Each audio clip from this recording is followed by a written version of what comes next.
Welcome, everybody.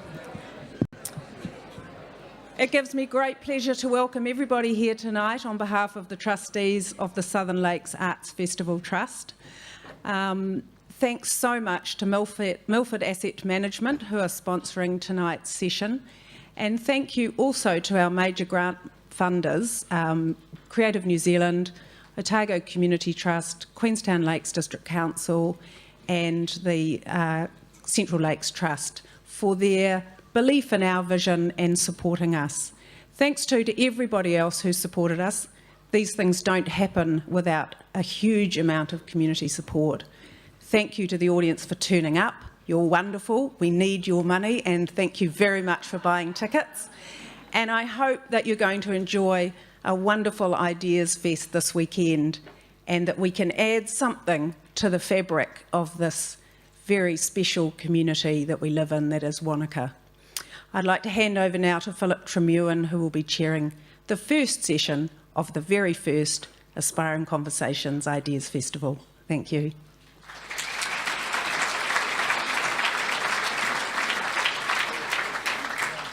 Thanks very much, Hetty. I'm Philip Tremewen, I'm the director of the festival, and it's a real pleasure to be launching the first session tonight. Before I introduce Loretta, can you please check your phones and make sure they're turned to silent?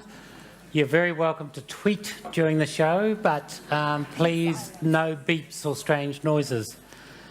And also please note the exits nearest to you. Tonight I'm really pleased to welcome Loretta Napoleoni to Aspiring Conversations here in Wanaka.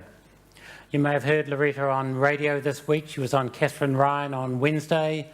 The Otago Daily Times has given her a lot of coverage. Now you hear her live.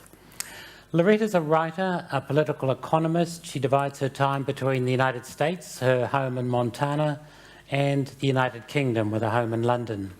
She's written a number of outstanding books, including this wonderful book for sale out in the Last Chapter bookstore, Maonomics, Why the Chinese Communists Make Better Capitalists Than We Do, which is great reading.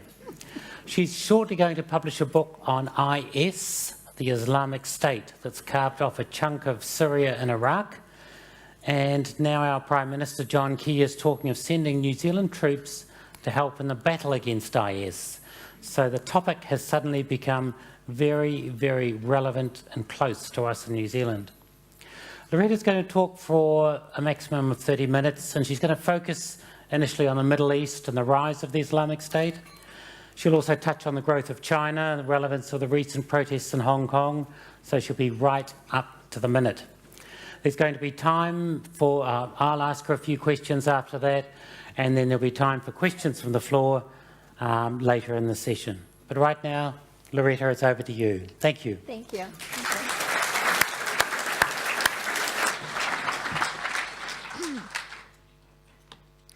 Well, thank you very much for being here today. And I must thank, of course, the organizer of this beautiful festival for inviting me and giving me the honor to be the first speaker.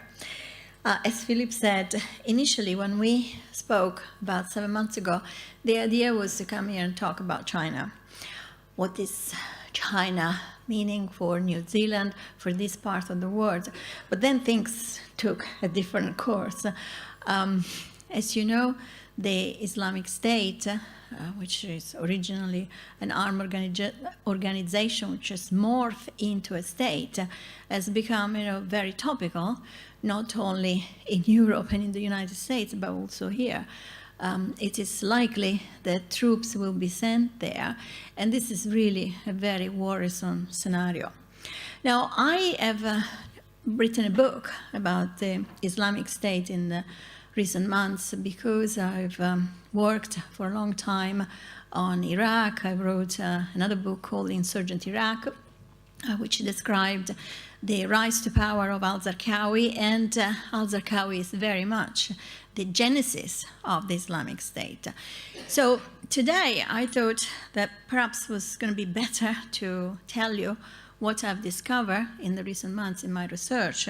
How did this organization all of a sudden became so powerful?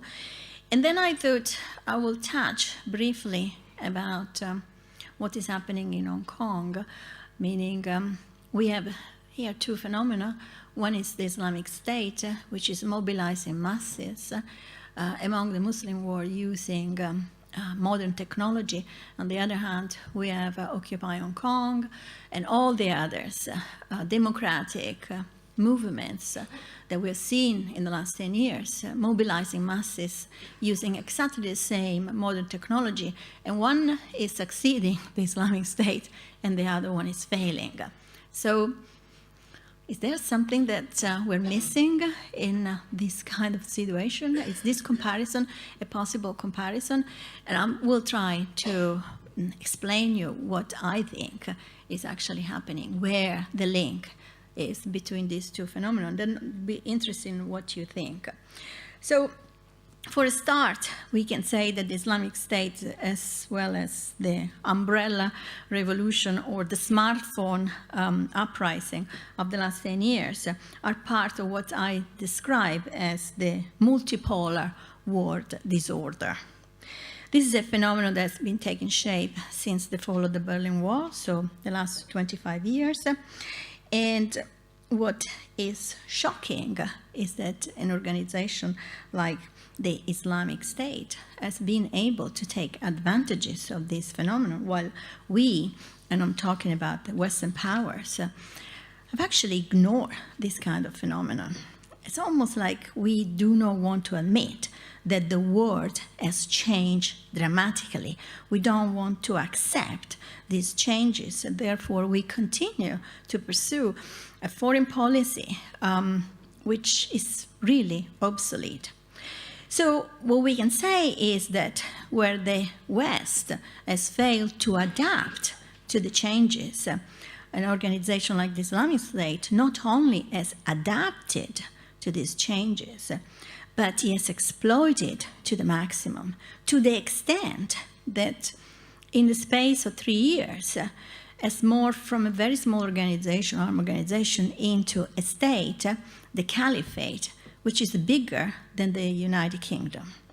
So let's see, what are these major changes that we have witnessed in the last 25 years? Well, for a start, the end of the Cold War has ended this bipolar international equilibrium, whereby you had, on one side the United States, on the other side the Soviet Union.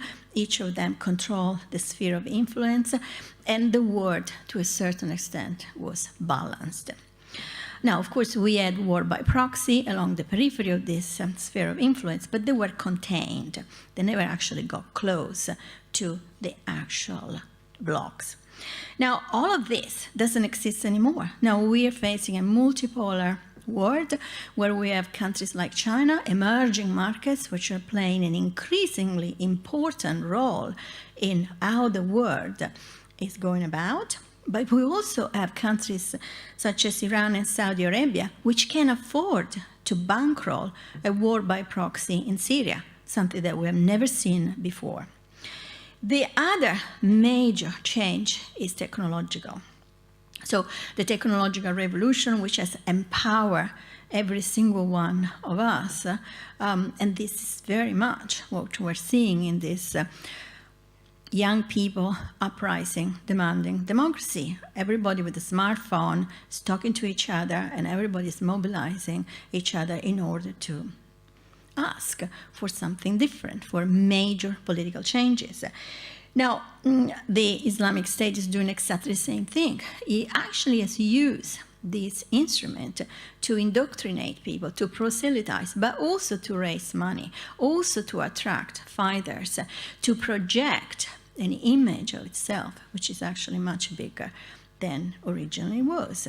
So to pretend to be much stronger than it was. And this is the great power of the propaganda through modern technology.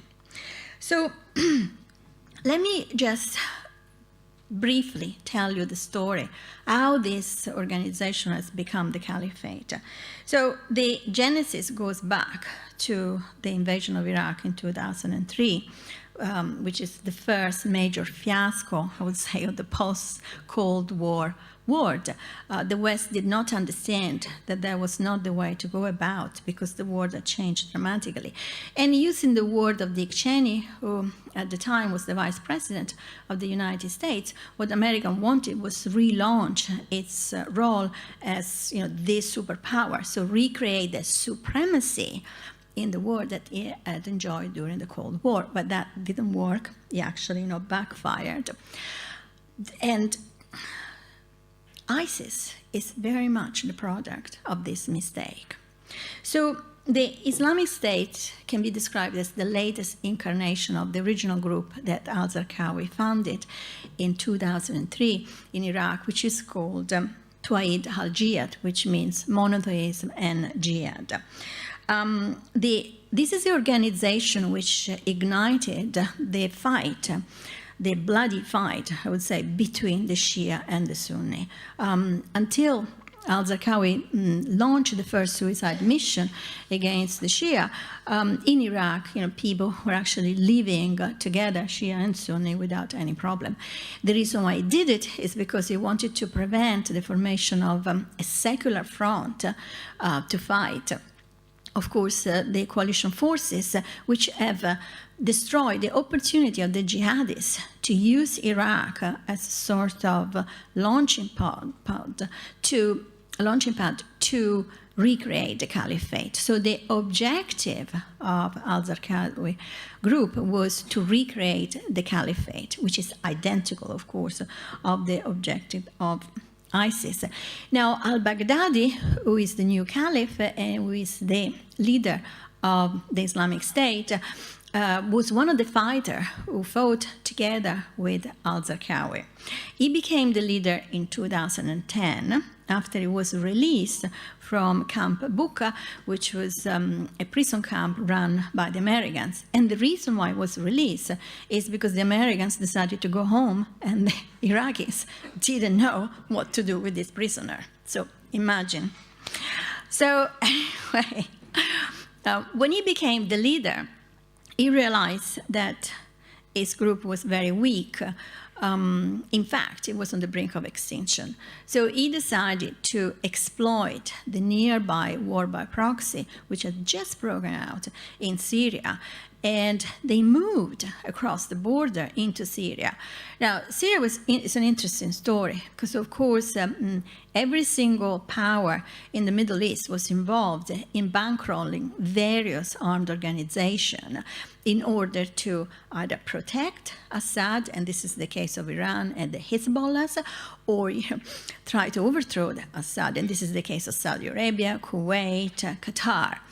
So it was very easy, because of this large number of sponsors, it was very easy for al-Baghdadi to shop around and get the best possible sponsors.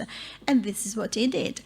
But the interesting story here is that while most of these armed organizations, small groups that were bankrolled by either the Sunni or the Shia power, were fighting a war by proxy, a classical war by proxy, whereby the armed organization does exactly what the sponsor says. Al-Baghdadi didn't. Al-Baghdadi used the money in order to carve the beginning of the first enclaves of the caliphate. And how did he do it? Well, instead of attacking the army of Assad or the Hezbollah, he attacked the other rebel groups, the other jihadists. So as these small groups control strategic location, then the Islamic State, which at the time was called the Islamic State in Iraq, started to attack them and conquer their position. They targeted regions which are very rich in natural resources and, of course, were populated by Sunni. And by conquering these resources, they managed to tap into revenues produced by this region. So very quickly, this organization managed to become independent from the sponsor. Very quickly, they started to produce money within the territory that they control. And the two most important resources, of course, were oil and water. So if you look at where the caliphate is today, it is along the two most important rivers of the region, the Euphrates and the Tigris, because this is where the water is.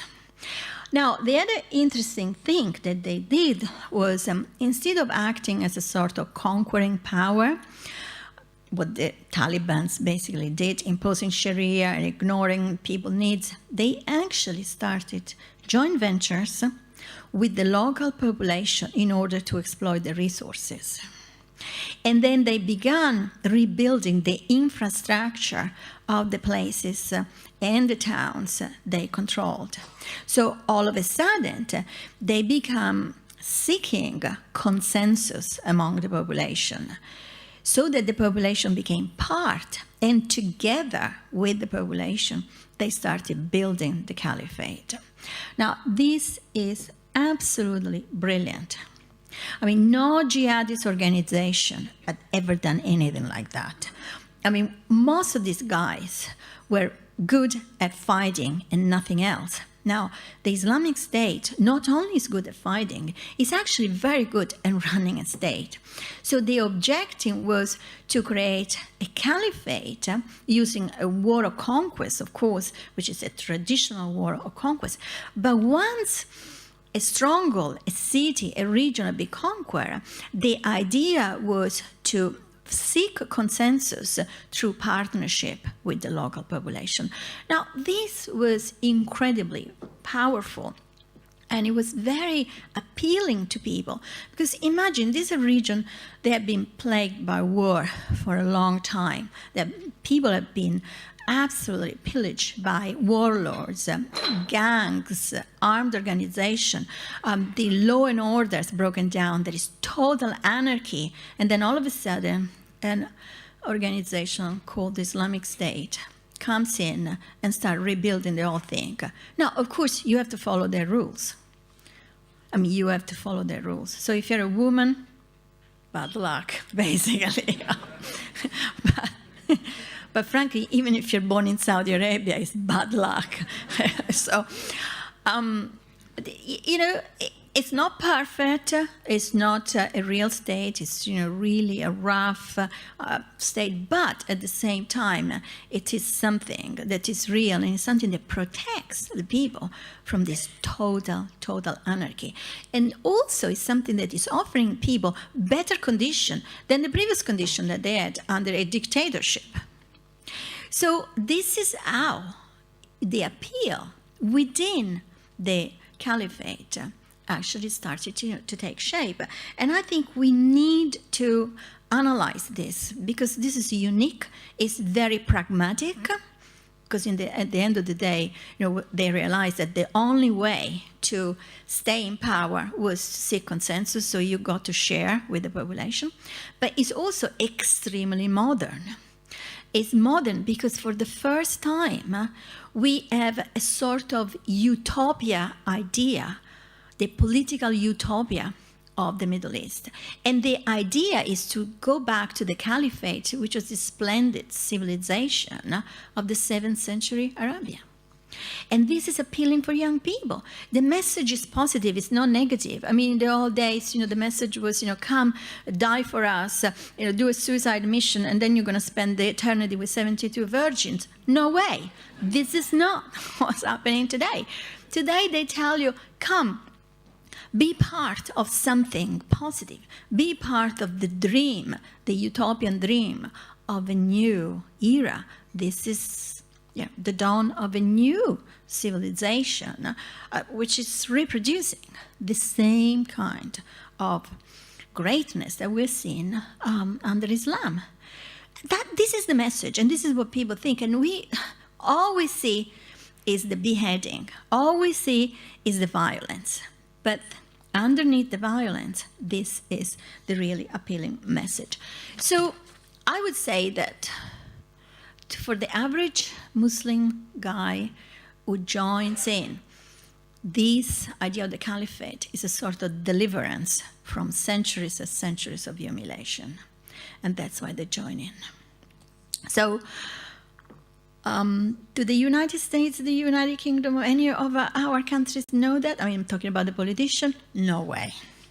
No way. This is too deep, I think, for politicians. So by 2012, the Islamic State was totally independent. It was attracting the best fighters from Chechnya, for example, or people that would not join any other of the groups. It was taking great advantages of the situation in Syria. It actually managed to merge with al-Nusra, which was a sort of franchise of Al-Qaeda in Syria. And it was attracting the best fighters on the ground in Syria.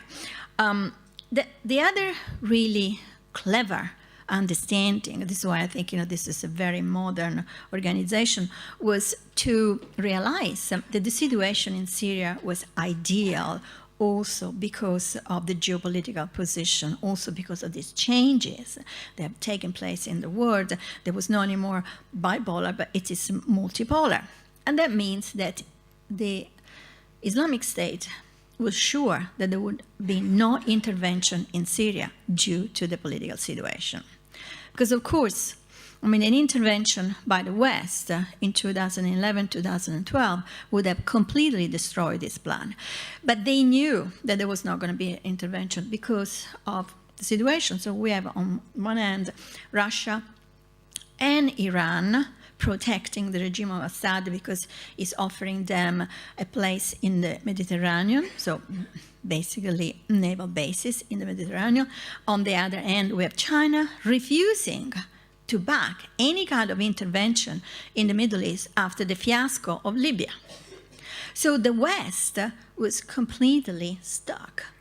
And this is why President Obama could not invade or do anything in Syria after we discovered that Assad had gassed his own people. Even if Obama had said, if they do that, we'll go in. He couldn't. So this particular international situation created the ideal condition for the Islamic State to conquer large territories without being bothered by anybody.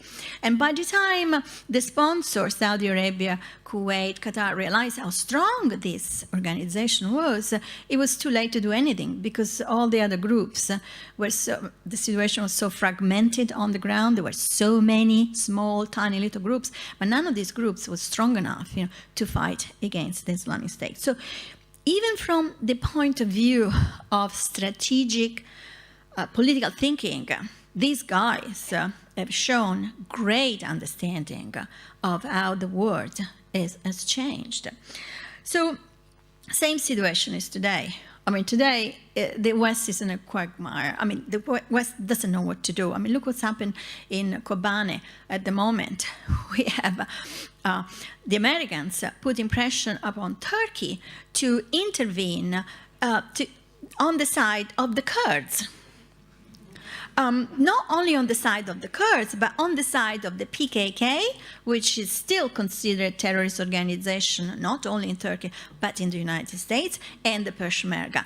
I mean, but at the same time, because of this surreal, totally surreal situation, we have a demonstration breaking out in Europe, of Kurds who all of a sudden they think that they will get the weapons that they need in order to create independent Kurdistan. So the idea of independent Kurdistan has flared up again. We have clashes, serious clashes in Turkey. So this situation, instead of bringing peace in the Middle East, is actually increasing the destabilization of the region. And who is gaining? The Islamic State, of course. So that's why I think that an intervention on our side would be absolutely, would be a mistake. Will play in the hands. They want us to intervene. Why do you think they show all those beheading? Because they want us. They are actually even directing, to a certain extent, our foreign policy through propaganda. So propaganda through modern technology it's not something that only the Islamic State is doing, of course. I mean, everybody can do it. We have seen that modern technology has been used in this, the last 10 years in the uprising, young people uprising, demanding democracy in many countries. So it starts 2009 in Iran. If you remember, they used Twitter to connect with each other. 2011, the Arab Spring, they used Facebook. And through Facebook, we could follow what was happening in Cairo. Occupied Wall Street, again, most of the meetings were broadcasted live, so you could see it, that they were put on YouTube. And then finally, the Hong Kong, the Umbrella Revolution, which has been using Bluetooth to connect from one telephone to another to prevent the censorship which had been introduced by China. But if you think about what have all this movement achieved? Nothing. I mean, we have a military regime in Cairo. A democratically elected president has been taken out, put in prison, and a military regime has been replaced him. So at the end of the day, none of this movement has actually brought about the economic, political, social change that they wanted to bring about. At the same time, the Islamic State not only has created a state, so it's achieved nation building, which is something that we have failed tremendously, we Western, but is guiding almost our foreign policy, is controlling us. So what does it mean? Well, I think that the problem of the smartphone revolution is that everybody can be a leader. The multitude, the concept of the multitude, is not an advantage, it's actually a disadvantage if this multitude is unable to produce its own leadership. If this multitude is unable to produce its own goal, which has to be clear, simple, achievable. And this can only happen through a sort of democratic representation. It cannot happen through a democracy that is total participation of everybody. Direct democracy did not exist even in Greece. Because if you think about that direct democracy, which is the origins of our democracy, in that direct democracy, only men, free men, could participate. Women and slaves were not part of it. So by definition, also that was not a direct democracy. So the weakness of this democratic movement rests on the fact that they are too horizontal. And the power of ISIS, so the modernity of the Islamic State, is to have understood that technology is a great tool to mobilize the masses, but it has to be used in a certain way. And to a certain extent, they're using it following the classic model of revolution, whereby you have a leadership, an elite, which leads the masses through a very clever propaganda. So they are at the same time very modern and at the same time, very old, because technology doesn't change the way we feel. Human feeling, human behavior has not changed because we have a smartphone. We're still the same that we were in the 1990s before, we had this kind of instrument. So the question I want to leave you with, and I hope we'll discuss this, is if you take the Arab Spring and the Islamic State, so two phenomena that take place in the same place, can we say that the Islamic State is more modern, is more in tune with the modernity of a multipolar world which is, of course, in a terrible disorder, but that is still the world we live in a world where technology is playing a very important role constantly in our life. So if this is something to think about, and if the answer is yes, then the threat of the Islamic State is not the destabilization of the Middle East. The real threat is actually presenting a new model of nation building in a world that has fundamentally changed in the last 25 years. And if this model succeeds, then other people will imitate, emulate, will use this model, which means that we, instead of going towards democracy and freedom, we're actually going the other way.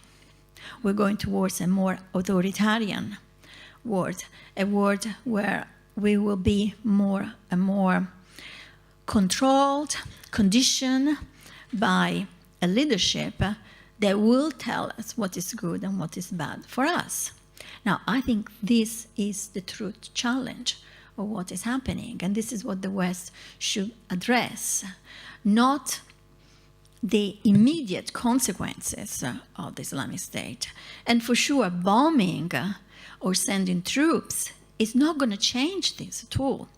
Because as we have seen it, al-Zarqawi was killed, his group was almost destroyed, and here we are, this phoenix, Islamic phoenix, has come back to haunt us 10 times more. And the same thing is going to happen again, because a solution has to be found in the region, and it has to be a solution through democratic tools, instruments. It cannot be a solution through occupation. It cannot be a solution through war, because this is exactly what the Islamic State wants us to do. Thank you.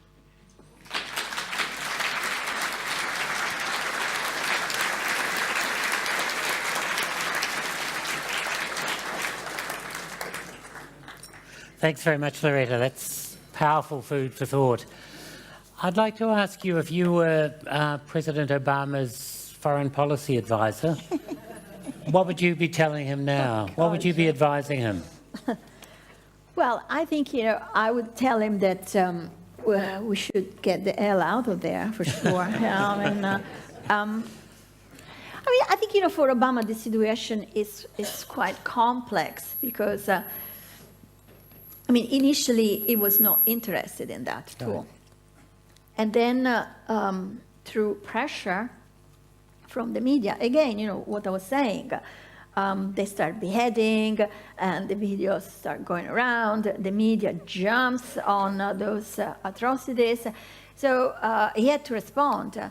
And if you remember, there was that press conference a few weeks ago in which they asked him, so what's your plan? And he said, we have no plan. And that was it. That was the biggest mistake.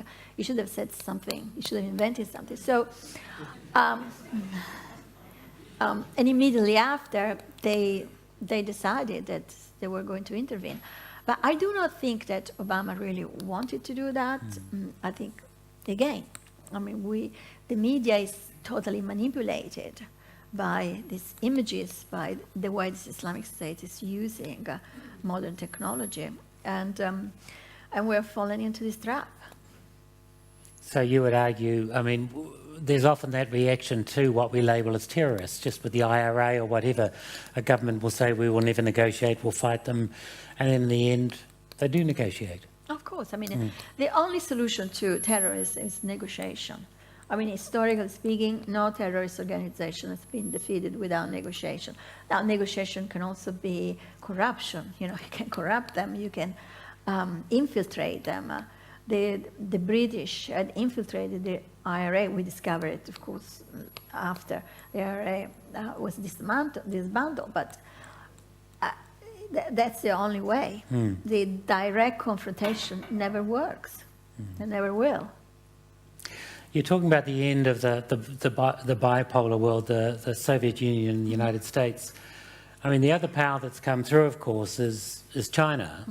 And again, that's come through with a very different model. Could you talk about that a little bit? Because they've built their nation differently.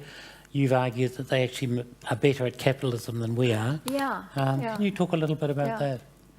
Well, I think the Chinese model is also somehow related to how the world is changing and which kind of political system is going to be optimal for these changes.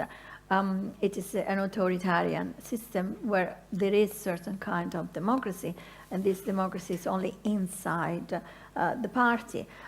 So the leadership gets elected through a democratic process and is in power only for 10 years, and then it disappears completely. So this is already, I think, good news because you have these changes of the leadership. But the interesting aspect is that being in a developing country, an emerging market, the key issue of China was to bring economic prosperity. And the best way to do that is not through democracy, but it is through a government which is 100% concentrating on bringing economic development wherever this economic development is needed. And people accepted that. So there is a sort of social contract between the population and the party. And the social contract is based upon the fact that the party can stay in power as long as it delivers the economic development, modernization. Now, what is going to happen at the end of this process? Because this process, of course, is still going on. So we have, I mean, think of China as an onion, right? You peel it. So the coastal area and the eastern part of the country are very developed, but the western part of the country is not developed. So the people that are in the western part of the country are waiting patiently for their turn to reap the benefits of this economic development, so capitalism. And as long as this carries on, and as long as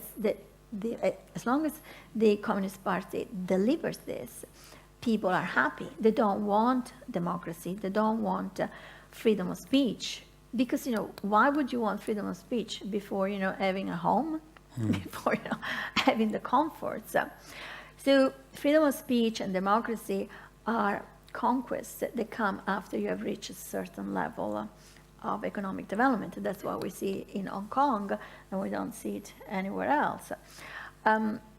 I think this is a good model for this multipolar system because it protects the individual.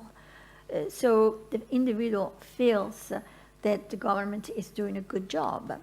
We can't say the same thing for Western democracies, because in Western democracies, you always feel that the politicians are doing something. I mean, you're scared of the politician. You don't trust them the same way that you should. I mean, these are people elected by us, but they don't do what we want them to do. Partly because we have everything to think about. In the case of Europe, of course, the situation is different. I mean, we have a massive economic crisis. We have a deflation. We have a recession, which has been going on since 2010, because the response to the credit crunch and the debt, the accumulation of debt by the state has been totally wrong. So people in Europe feel really cheated by politicians. And this is all across the board, including Germany.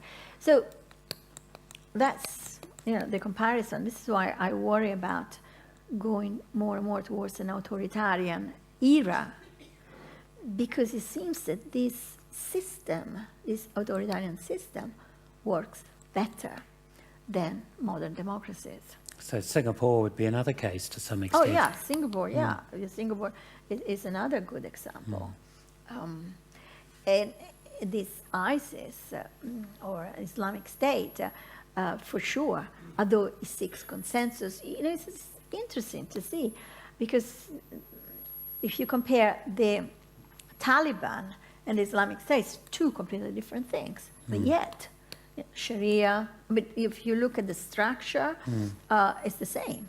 I mean, they're saying the same thing. But the Taliban were not interested at all in consensus. So they were not responsive to the needs of the population. They banned music, they banned videos.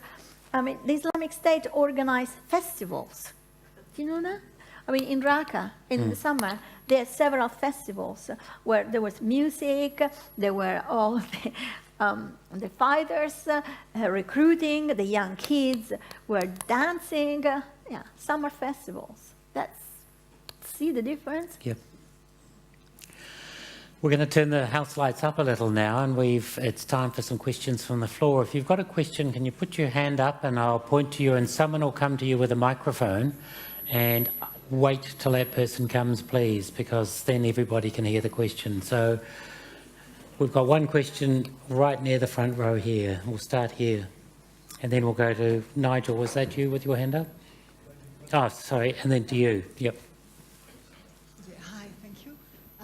I don't understand why ISIS is polarizing the attention on them and is asking for us to intervene. I mean, why are they beheading? Why are they doing that when they could just have their caliphate and doing it without having this publicity? Yeah, that's a very good question. They want us to intervene because they want to expose the double standard and the contradiction of Western politics, basically. And that's good for recruitment. They also want, they're not satisfied with what they have. I mean, the caliphate should be as the old caliphate, so you should go all the way across the Arabian Peninsula, including Israel, by the way, and then, you know. So the idea is to destabilize the Middle East, so that within this destabilization, they can use war of conquest to carve their own, enlarge, you know, the caliphate. And our intervention, I mean, they knew that it would be almost impossible to send troops back. So the idea that the West will do exactly what it's doing was very appealing to them. And in fact, it is. Because at the end of the day, if they manage to win this battle of Kobane, it'd be incredible. So, I mean, all of us will say, excuse me, so what we're doing, we're sending, I mean, I'm not sure what's going to happen there, but also the idea to involve Turkey, to put Turkey on the spot in this situation, is very good, it's very clever. It's really creating a wedge inside this coalition, showing that really nobody wants to commit to a true battle. And if you think about it, in those videos, they always say, don't send the drones, come and fight us. There's another question here. Yeah. Hang on, here's the microphone. I'm wondering about women. I mean, that's half the population. Sorry. That's half the population. Can you afford to write them off like this? Well, I mean, women in the Middle East, they have suffered a lot. And I mean, I'll give you an example. For example, Iraq. I used to do a lot of work in Iraq before the sanctions were introduced. And it's a country that fought 7 years war with Iran. And women were absolutely everywhere.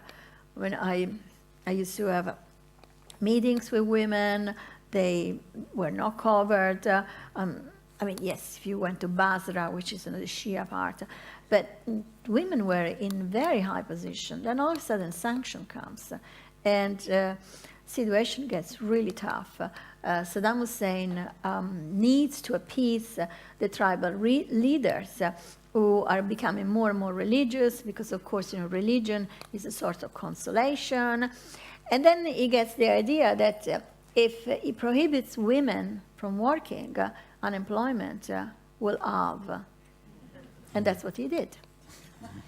So, and then he said, okay, women can work from home. Then all of a sudden, the situation got worse and worse, and the pressure from the tribal leader was incredible because the country became more and more Islamic. This is because of us. We put the sanctions, right? I mean, the United Nations put the sanctions. So they decided that women could not even work at home. And then the next step was, women should not go to school.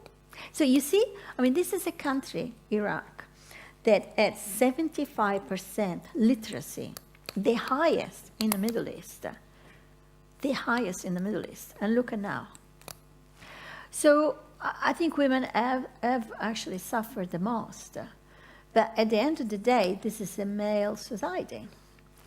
And they have no voice, they have no power. And I think, if you are a woman in Syria or in Iraq today, and you have a family and you have children, you may actually accept the fact that your role is next to nothing to save your children and your family from being sent to fight a war, or for being killed by a bomb, for anything like that. I don't think these women have a choice, not at all. But what I think is that give the Islamic State the opportunity to rule without us, without an outside enemy, for sure people will start saying, I'm not happy about this.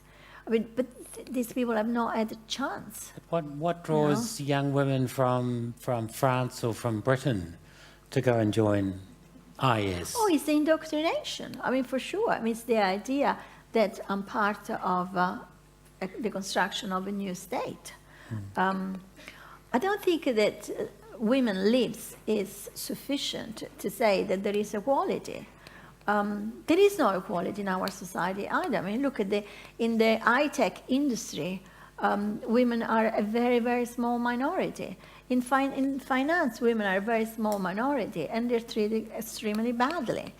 So I don't think that we can actually say that we live in an equal society either.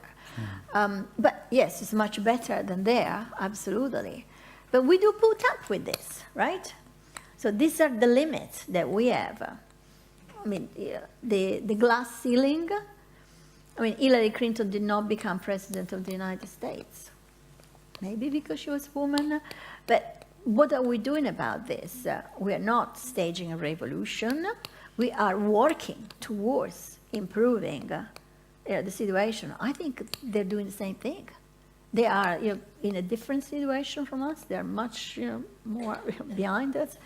But I don't see any other way. Women can't stage a revolution, can't do anything. I mean, this is a society that is ruled by men. Other questions? One gentleman right towards the back there.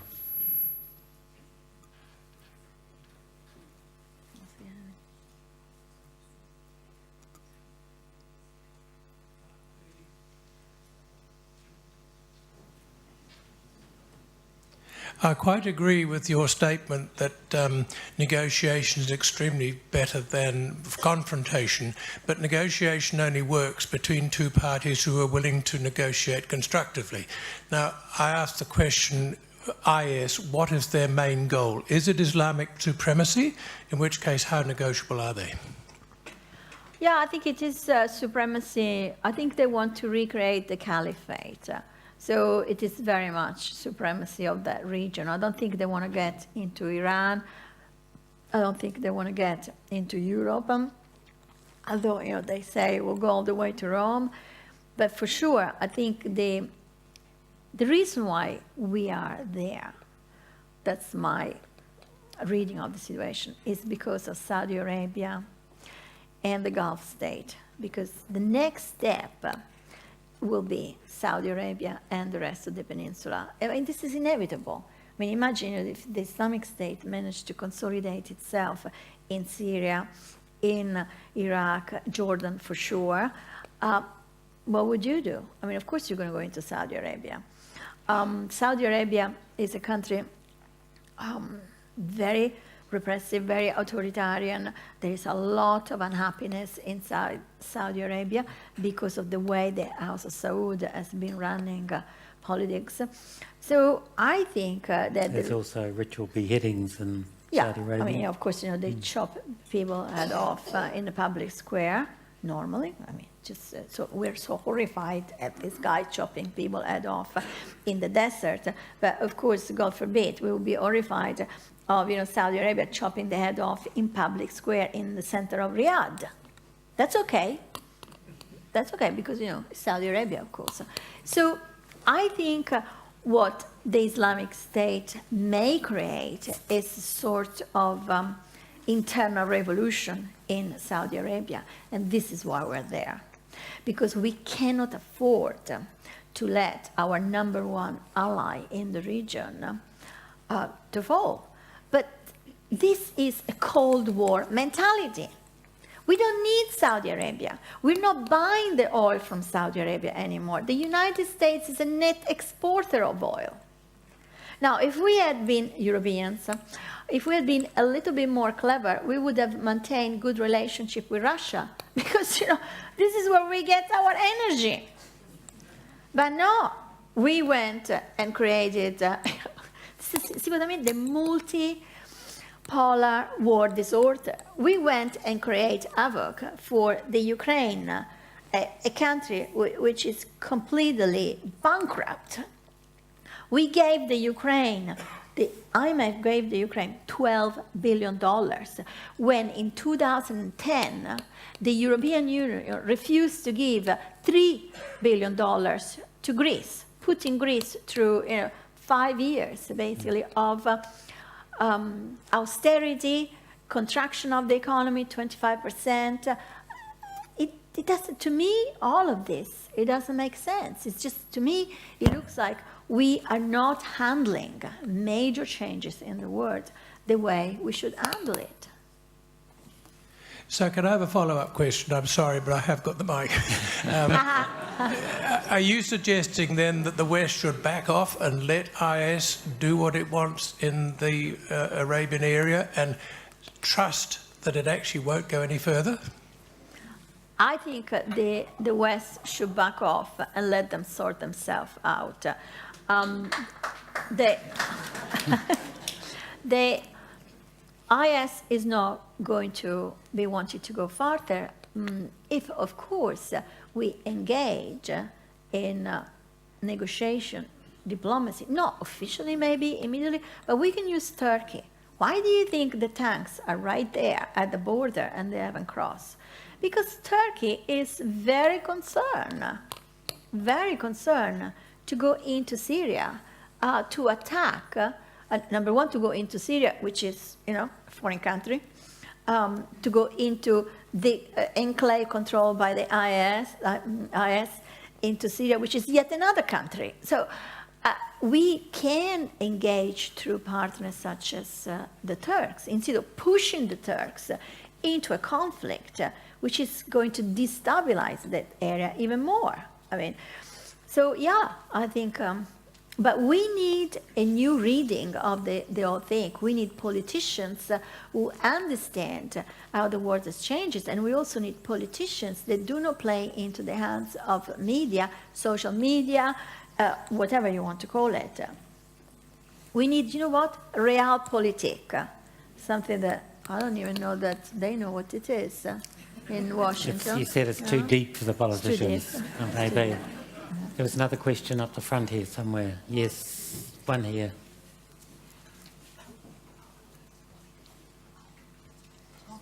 You've practically answered my question. You're just starting to. I felt you had a pretty bad prognosis of democracy, and that you'd explained how ISIS have got its power. How are we going to get our power back? I mean, we're not going to dream of the caliphate or any other ancient Grecian. We've got a very different outlook now. How are we going to get these sort of politicians and leaders? Thank you. Well, this is a really, really important question. Number one, I think that there'll be a distinction in the future between small country and big countries. A small country has more chances to be a democracy than a big country. So New Zealand, relatively small country, yes, I think you can manage to regain control, providing, of course, that you put that message through to your politicians, that more than the word order, we got to concentrate on our little area. We have to protect our area. So in a multipolar world, the national role becomes much more important, of course, because you're not part of big blocks. There are all these small blocks that keep changing. So you are here, you are in very close to Asia. Your most important partner is China. So instead of looking at Washington, D.C., your politicians should look at Beijing. What are the Chinese doing? Nothing. The Chinese are not getting involved. I mean, so I think for what concern large countries, especially Europe, I don't think that democracy is going to work, to be honest. This is something that nobody talks about in current affairs. Non-fiction books don't talk about this. If you talk about this, oh my gosh, you're a fascist and blah, blah. But if you read young adults' literature, it's all about dystopian societies. The Hunger Game, the Divergent. I mean, there's so many. And these are really, really good books. I mean, really good literature. And they all depict a world that is run very much through authoritarian regimes. But also they depict a world that is very similar to the world of the insects. Because, who else lives in society, in colonies? The insects.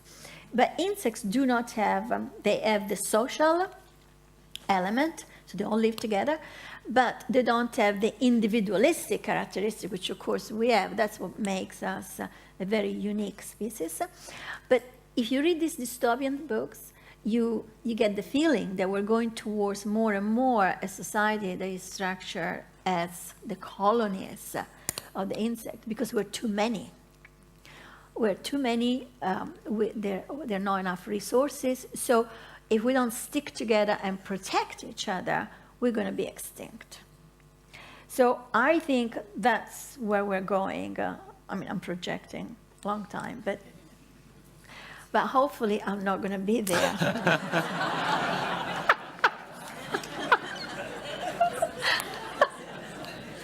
We've got one last question over here, please. I'm hoping it's a slightly more cheerful. I'd like to ask a question. Thanks very much, Philip, for picking me. I'd like to know whether the best option is for us in Wanaka to declare ourselves a principality or a republic. I just want to know, we've only got 4 roads in and out. We're going to actually get a very superb structure built with us, on the grace of all of you people helping us in this campaign, Ron. But I just want to know what your view on us actually creating an enclave. Wanaka-stan. A city-state. The city-state. Well, I think it's a very good idea. Actually. Listen, I mean, you have everything. You have water, very important. You have tourism. You can just, raise taxes on the tourists and be happy. Why not? I think that's a very good place to finish tonight.